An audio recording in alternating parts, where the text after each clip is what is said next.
राज ठाकरे और उद्धव ठाकरे तथा शरद पवार व अजित पवार के फिर से साथ आने की अटकलों के कारण पिछले लगभग 2 महीनों से महाराष्ट्र का सियासी पारा चढ़ा हुआ है।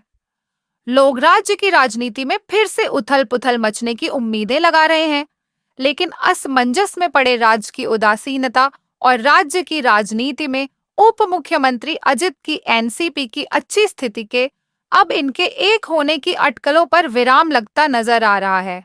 महाराष्ट्र में लगभग 3 वर्षों से लंबित निकाय चुनाव अक्टूबर में होने की संभावना व्यक्त की जा रही है। सुप्रीम कोर्ट ने चुनाव को हरी झंडी दिखा दी है। इस पृष्ठभूमि में पूर्व मुख्यमंत्री उद्धव ठाकरे की पार्टी शिवसेना उद्धव बालासाहेब ठाकरे यूबीटी व राज ठाकरे की पार्टी महाराष्ट्र नवनिर्माण सेना मनसे तथा उप मुख्यमंत्री अजित पवार और शरद पवार की एनसीपी के गठबंधन विलय की अटकलें बीते 2 महीनों से चल रही हैं। इन अटकलों को राज ठाकरे और शरद पवार के बयानों के बाद हवा मिलनी शुरू हुई। विधानसभा चुनाव 2024 में उद्धव ठाकरे गुट मनसे और शरद पवार गुट का प्रदर्शन बेहद निराशाजनक रहा था। चुनाव में शिवसेना यूबीटी ने किसी तरह इज्जत और शरद पवार की एनसीपी एसपी ने अपना अस्तित्व बचाने भर की सीटें जीत भी ली थीं, लेकिन मनसे के अस्तित्व पर ही सवाल खड़े होने लगे हैं।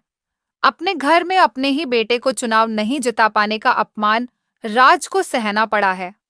निकट भविष्य में होने वाले निकाय, खासकर मुंबई मनपा के चुनाव में खासकर राज और उद्धव का सियासी भविष्य टिका है।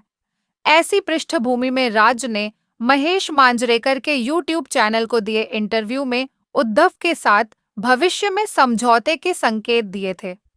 दूसरी तरफ शरद पवार ने अजित के साथ समझौते के संकेत दिए थे।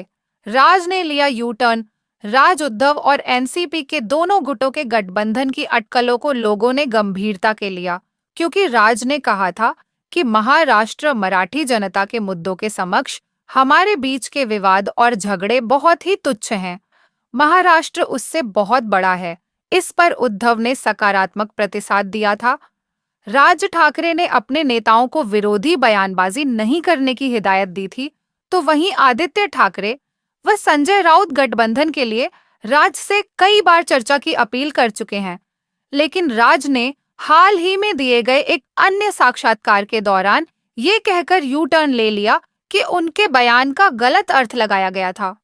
माना जा रहा है कि उप मुख्यमंत्री एकनाथ शिंदे की शिवसेना के नेता व मंत्री उदय सामंत से मुलाकात के बाद राज ने अपना मन बदल लिया है।